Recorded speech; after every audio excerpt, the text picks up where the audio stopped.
Welcome to Healing, Hope, and Health. I'm Bernadette Wagner, and I'm pleased you could join us for today's program. New beginnings create new endings. This quote by Marla Ray is apropos of today's first two guests who are beginning new chapters of their lives as Hospice of Washington County employees. Karen Giffen and Angela Dredden promise to blend new ideas and lots of enthusiasm with HWC's long tradition of effective community outreach, meaningful development efforts, and increased volunteer engagement. Though each of them have specific areas of expertise, their collaborative styles will serve HWC well. Karen Giffen recently took the helm as Hospice of Washington County Senior Director of Development, Community, and Public Relations after serving the City of Hagerstown for more than 20 years, most recently as the Community Affairs Manager. Angela, who is the new Manager of Development, joins Hospice of Washington County with 30 years of experience in the field of financial services and extensive volunteer efforts in Frederick County. I'm so pleased they could join us for today's program and that we will have an opportunity to hear about their respective goals, roles, ideas, and new initiatives. Thanks so much for being here. Thanks you, Bernadette. Sure. So, Karen, maybe we can start with you. You served with the City of Hagerstown for a long time.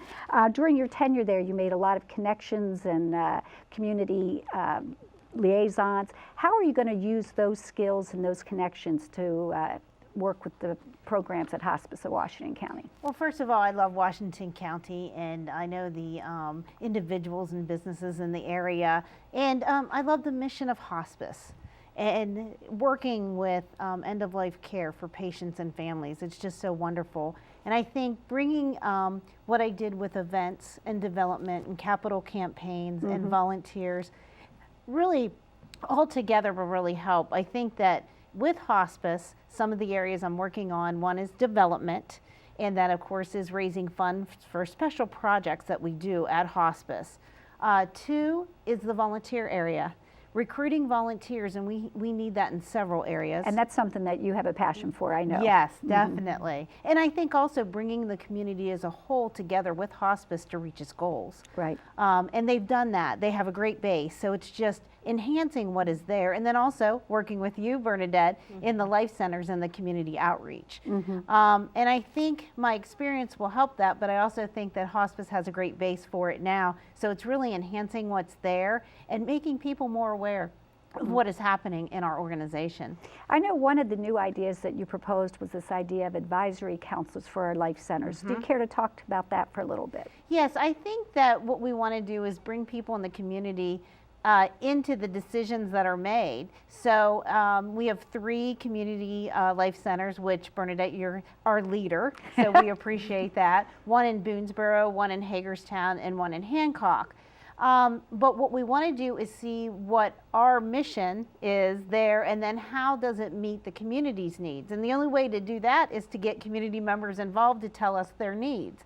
And you've done a great job with that base, and it's just the enhancement. That sounds great. Also on the development end, I think bringing people into our committees. We have a Doey's Dash. We need more people to help with that. And there may be other ideas as well. And we do have great committees already. It's just enhancing what is there. That's great. So Angela, with 30 years of experience in financial services and a tremendous volunteer background, you have been with Hospice of Washington County for a relatively short time, but you've already put those skills to use with 2 different events. Can you tell us a little bit about the 2 events that you've worked on? Sure, happy to. As Karen mentioned, we had Doey's Dash. And the Western Maryland half? And the Western Maryland half. That was up in Hancock on a very interesting day. There were a couple of challenges, but it was such a great event. And what the Dash and the half marathon, it was something that we built. We had Doey's Dash, which goes towards Doey's house, and Karen will talk more about that later. And then the half marathon, which had originally been done by Habitat for Humanity, and we brought that on as a new project. And we had about 106 participants between the 5K portion and the half marathon. And it was such a wonderful experience for me, kind of diving in as a first project on, working with the committee, working with the community, working with our volunteer base. It was on Labor Day weekend, so those volunteers were especially important, giving so generously of their personal time and to I us. understand there was quite a severe storm and that some of your volunteers were out there clearing the trail. Yes, Karen as well as 2 other of our staff members, Shelley Steiner and Morgan Gower, had to clear 14 miles of path. I kind of got to be like command central for a little bit down in the pavilion as our volunteers came, but it was truly a group effort. It wasn't any one person. It takes many hands to make any project come to fruition, and that's something that I look forward to bringing here at Hospice with Karen. And you'll be doing this again next year? And we'll looking to do it again next year. That's absolutely, great. absolutely. So you mentioned Doey's Dazzle. Karen, did you want to talk about Doey's Dazzle? Sure. Doey's Dazzle was at the home of Mr. Bowman. It was in memory of the Jewel of Washington County, Joan Bowman, and it is for Doey's House. And I'm not sure if everyone knows what Doey's House is, but Hospice, the board of directors, have decided to create a hospice house that would feature 12 rooms for patients, and we're going to be doing the groundbreaking in spring. This idea came up from a group of leaders, and one in particular is Neil Glessner. And when he was going through the end-of-life decisions with his mother, there was 2 options, nursing home or home. And he will tell you about those options, and he has an audio tape of the one option in a nursing home when it was very loud, and they wanted to be there. And then his option he found was home, and he's really was passionate about having a third option, which would be a hospice house. And with that, there was a leadership committee put together of community members. And then the board of hospice came together, and they decided to make this hospice house, create this. And it's really, I think, a passionate thing to do for Washington County. And I know that many folks in our area haven't had that as an option, and they've had to go outside of our community to have that resource. And I think every strong community needs to have that kind of resource right here. Yes, and we have a capital campaign for this program.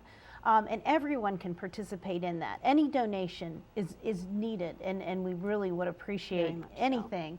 And really, you can do anything from giving a certain amount, or you can do a paver. They're about $250. And then it goes up to different rooms that can be named, different places that can be named, flagpoles, just so many things, Bernadette. And this Dazzle was for this mission. And Mr. Bowman was so kind to open his home so that we would have this. And we had people come in attendance, and it was a party. It was a cocktail party, and a number of people came, and they were able then to see the options of what they can name the for naming Doey's options. House. That's great. Also there, we actually showed the new elevations. We also showed the stone that's going to be used for it, and the coloring in the patient rooms. And every time I have to say, Bernadette, that people stop me and tell me their story about an end of life for a family member or a loved one, I have to stop and say, yes, that's why we're doing this. Right. And it's really meaningful. And I think Doey's House is part of is a mission on this. And I think that's why people are coming together. Currently, we've raised about $2.6 million. We're hoping to raise about $3.4 million more for the house, for Doey's House. And we're also creating an endowment for the operation of this. And again, as we're raising money, you think about dollars and cents. But with every donation, there's a story behind it. Right. And it reaches your heart, and you know why you're doing this. Well, thank you so much for that bit of information about Doey's house and all the other information. We're going to take a quick break, and then we'll come back and talk with you a little bit more. I'm the hometown favorite. I'll outsmart you. I will beat you. I'll be surrounded by fans cheering me on. There's no place like home for fighting cancer. My turf. My time. My team. Expert care, close to home. The John R. Marsh Cancer Center at Meritus Health. Barbers Carson Jewelers has been your community jeweler for over 110 years. We have the region's largest selection of diamonds, designer jewelry, including bridal, gold, and silver fashion jewelry, and fine Swiss timepieces. We strive to combine quality, expert personal attention, and affordable financing to create an exceptional shopping experience aimed at exceeding your expectations. At Carson's Jewelers, there's something for everyone that will bring a smile to that someone special in your life. Hi, I am Dr. Olenzak at the Pain and Spine Institute. I specialize in the most advanced procedures and technology available in pain management. At your visits and procedures, you will always see me for continuity of care. I would like to thank all of my patients for allowing me to provide you with the specialized care that you need. To give you this level of care requires a team. This is your team at the Pain and Spine Institute. To become a patient, call 301-739-7900 or go to painfree-md.com. Welcome back. We're still here with Karen and Angela, and they're going to tell us a little bit more about the funds and the upcoming events that are managed through the Development Office.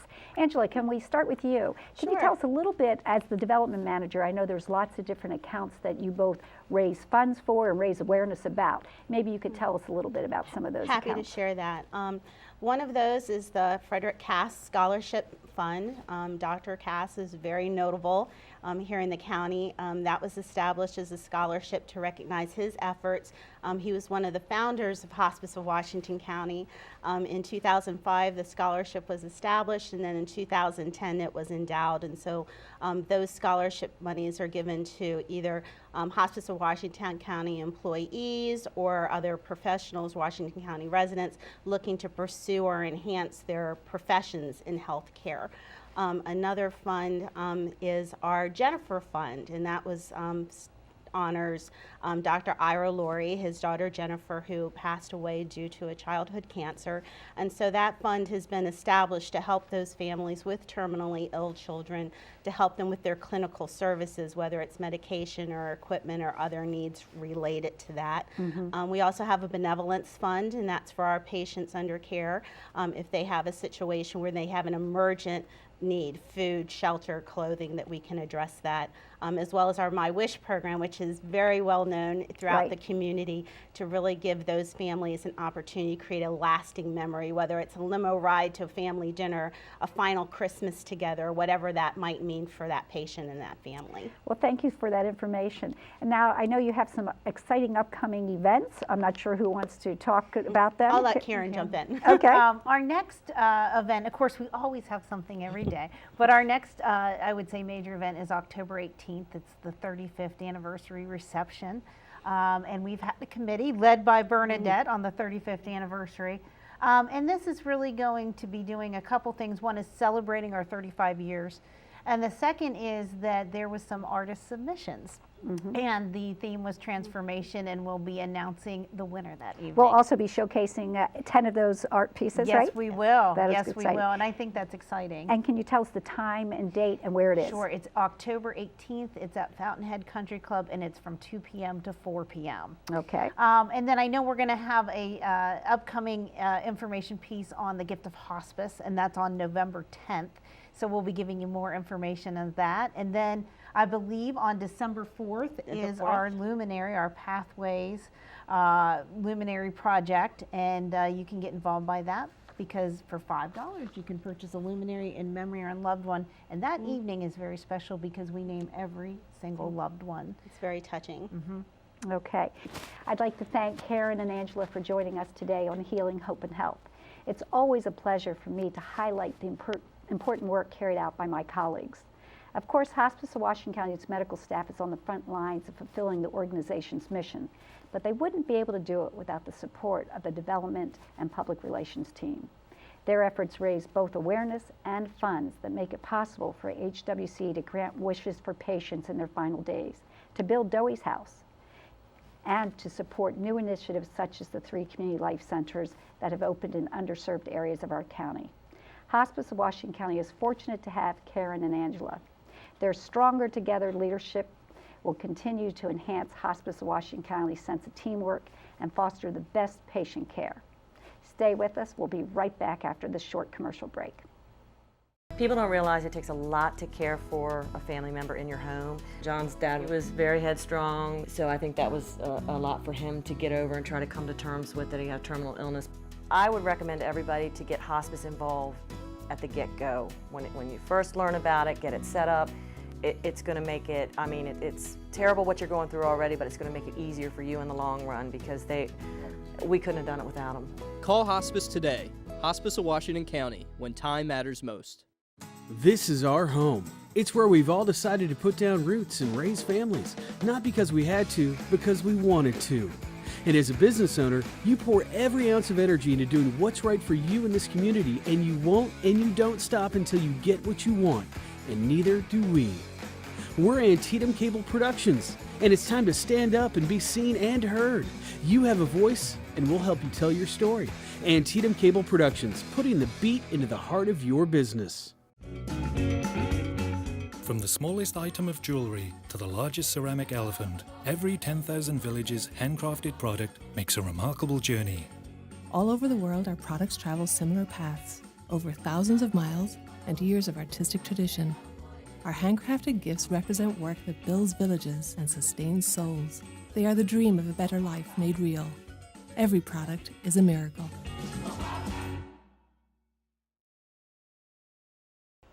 Welcome back to Healing, Hope, and Health. Hospice of Washington County is proud to partner with other healthcare organizations, such as the Alzheimer's Association, that seek to improve the lives of those living with serious illness. The symptoms of Alzheimer's disease vary greatly. Depending on the situation, the Alzheimer's Association and Hospice of Washington County both provide support, education, and care to Alzheimer's patients and their family members. Today, it's my pleasure to welcome representatives from both of these organizations. First, I'd like to introduce Robin Rose, the Development Manager for the Greater Maryland Alzheimer's Association, Western Maryland region. Robin, who oversees all fundraising and philanthropic activities for the western part of the state, says she's proud to work for an organization committed to creating a world without Alzheimer's disease. I'd also like to welcome Carol Antonowitz. Carol has been a social worker with Hospice of Washington County since 2009, supporting patients and their families with end-of-life care. Her interest in supporting individuals who use medical assistance for health care has led Carol to work with Healthcare for All and Medicaid Matters. She has been a supporter of the Alzheimer's Association since her husband was diagnosed with early Alzheimer's in 2007. Robin and Carol join us today to help us better understand this disease, its treatment, and the ways we can support their efforts to ending Alzheimer's. Welcome, thanks for being here. Thank you for having us. So Robin, maybe we can start with you. Alzheimer's disease, it causes problems with memory, thinking, and behavior. Where can interested individuals get more information about this disease? Well, we have a very user-friendly website. It's www.alz.org, and there is a wealth of information there for folks to find out more. And Carol, I know that you have had a personal experience with Alzheimer's. Would you care to talk a little bit about that and maybe the support that you have found through the Alzheimer's Association? Yeah, well, my husband Ed was diagnosed when he was about 59 years old in 2007. He's still with us, thank God, but things have changed. But a referral to the Alzheimer's Association made by one of the psychologists that we dealt with was like one of the best things we ever hooked up with. Initially, with being early onset, he was still very capable. He was driving, so they asked him to be a spokesperson. I'm gonna cry. But that just gave a lot of meaning because he could tell people how frustrating it was, you know, to lose his sense of direction and so forth. But it was a really good thing. We went to a caregivers and patient support group where the patients met in one room and the family members or partners met in another. And it was just useful to meet with other people who are grappling with this. Oh my gosh, how is our life going to change because of this? Mm-hmm. But since I've been working with hospice, I've come to see the whole trajectory of the illness. And of course, it is a life-limiting illness. So we deal mostly as hospice with people in the later stages. Okay.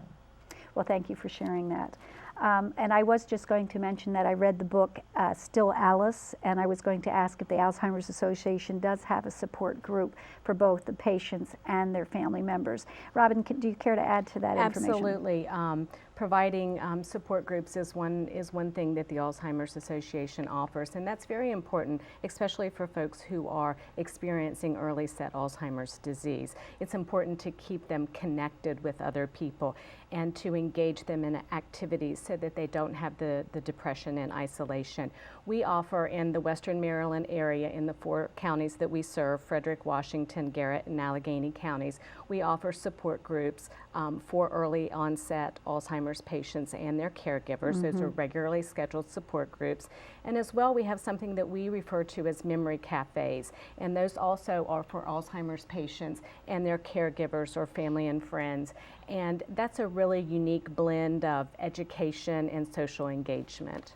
Yeah, I wanted to make sure that I had time to talk about some upcoming events that are that will support the Alzheimer's Association. I know research is expensive, but you're doing some stuff to raise some funds? We are, and all money that's raised through the Alzheimer's Association, our events or through donations, does go to support research as well as the programs and services. But we have our largest fundraising event coming up, and Carol's going to be there to participate. We have our Walk to End Alzheimer's, and this is an annual event. It's been happening for more than 20 years. We hold it at Maryland School for the Deaf in Frederick, and we're getting people out there to advocate for Alzheimer's disease and walk with us. Carol, you are going to be a participant. When is this event, and are you putting together a team? Yes, it's Sunday, October 18th. It starts at 2 o'clock, right, at MSD in Frederick. And this year is the first time I'm organizing a team with hospice. So I've sent emails and working with coworkers to support this effort financially, because I've seen the progress. There's a lot of exciting research on the horizon to actually end Alzheimer's. So that's terrific. It's a great event, a great fun event, and we hope to raise almost $200,000 this year and have about 1,000 walkers join us. And that will make such a difference in the lives of those people. Difference. Well, thank you both for being here. Thank you. I'd like to thank Robin and Carol for joining us today and for all the ways, both personally and professionally, they support Alzheimer's patients and their family members. Quote, "We remember their love when they no longer can remember." These words, spoken by an unknown author, succinctly express the devotion of all those who love or have loved someone with Alzheimer's. It's a very difficult disease, but you don't have to go it alone. The Alzheimer's Association stands willing and able to help you deal with the Alzheimer's, but it also asks that you join its efforts to eradicate it. Join their efforts on October 18th. We'll be right back after this short message. Arbors Carson Jewelers has been your community jeweler for over 110 years. We have the region's largest selection of diamonds, designer jewelry, including bridal, gold, and silver fashion jewelry, and fine Swiss timepieces. We strive to combine quality, expert personal attention, and affordable financing to create an exceptional shopping experience aimed at exceeding your expectations. At Carson's Jewelers, there's something for everyone that will bring a smile to that someone special in your life. I'm the hometown favorite. I'll outsmart you. I will beat you. I'll be surrounded by fans cheering me on. There's no place like home for fighting cancer. My turf. My time. My team. Expert care, close to home. The John R. Marsh Cancer Center at Meritus Health. People don't realize it takes a lot to care for a family member in your home. John's dad was very headstrong, so I think that was a lot for him to get over and try to come to terms with that he had terminal illness. I would recommend to everybody to get hospice involved at the get-go. When you first learn about it, get it set up, it's going to make it, I mean, it's terrible what you're going through already, but it's going to make it easier for you in the long run, because we couldn't have done it without them. Call hospice today. Hospice of Washington County, when time matters most. Welcome back to Healing, Hope, and Help. Hospice of Washington County's team is comprised of caring CNAs, compassionate doctors and nurses, and supportive social workers, grief counselors, and spiritual care providers. Not to be overlooked, volunteers are crucial members of the hospice team, which without, the organization could not effectively function. I'm pleased to introduce two of Hospice of Washington County's volunteers, who generously donate their time and share their talents to support patients and their family members. Prior to volunteering with hospice, Leroy Burtner worked as a consultant, planner, and economic developer for more than 25 years. The leadership and communication skills he developed through this professional life are incredible assets in his role as a patient volunteer. Kelly George was so moved by the wonderful hospice care given to her loved one that she decided to give back, and now is a patient volunteer at M&S Healthcare. Thank you both so much for being here. You're welcome. Pleasure Thank being you. here. So I was wondering, I'm not sure who wants to start off, but the volunteer is an integral part of our team. Can you tell me and our viewers about what the role of the volunteer, of your particular role, what you do when you go to see a patient? Sure. Typically, the patients that I have are at NMS Healthcare, so I go there just to visit and support them. Sometimes I play music, sometimes I'll just sit and listen and we'll talk. Sometimes I like to read to them, but mostly I just like to be there and have a presence there just to provide support to them and their families. Okay, and do you interact with the families as well? Sometimes, not as much there. Some of the patients don't have family to come visit, so I try to give them even more attention. But if the families are there, then yes. Okay, how about you, Leroy? I've been assigned men who are veterans. And are you yourself a veteran? I am a veteran, yes. Thank you for your service. So I have visited people not only at their private homes, but in a nursing home too. And I try to find out what their interests are. Sometimes I simply go and listen to them. I had one gentleman who loved to play cards. So every time I would go down to meet with him, I would take a deck of cards with me. And he may not know my name, but he knew that, you know, it must be Thursday and we're going to play cards. So you're a card shark now? He's made me a card shark. He won more games than I did. He's That's very great. good. Well, thank you so much for that. What was the process? What was involved in you becoming volunteers? Well, we had to go through several weeks of training. And was that helpful to you? very helpful, yes. And Kelly, could you share how long you've been a volunteer? Yes, it's been a little over a year now. And how many different patients have you worked with? I'm not sure the number. It's been several, probably 20 to 30 maybe. Wow, wow. I bet that feels good to feel like you're making a difference. It really does. Leroy, how long have you been a volunteer? Approximately a year. And I've met with some very interesting men.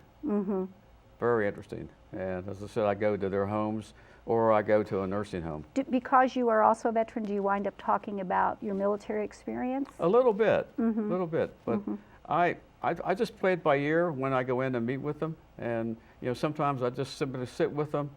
We just have a conversation, or we watch TV, or we talk about their past experiences. You know, one gentleman was a football player, and he told me about his football playing days, and we looked at a scrapbook, and I usually try to stay there at least 2 hours. I imagine that it must be really rewarding to have that gift of a presence there who's validating your life experience. It really enhances their quality of life. That's great. What has being a volunteer taught you personally? I'm more respectful of people, and I have appreciation for older people and trying to do what I can to enhance their quality of life. How about you, Kelly? What do you feel like you've learned through this process? Just how important it is to make that connection with people.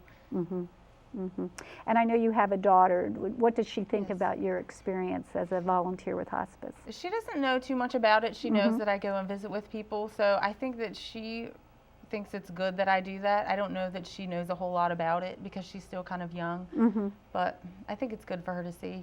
I'm sure it's good for her to see that you're giving back to the community and not expecting something in return. It teaches her compassion. I'm sure it does, yeah. Well, thank you both so much for being here today. I'm so grateful to Kelly and Leroy for taking time to talk with us about their volunteer experiences and for their hours of volunteer service. If you would like to be a part of the hospice volunteer team, the next volunteer training will take place on October 19th, 22nd, and 28th. Call Lindsay Anderson, Director of Volunteer Services, at 301-791-6360. Thanks for joining us today. We're glad you were a part of our show. We'll see you next time.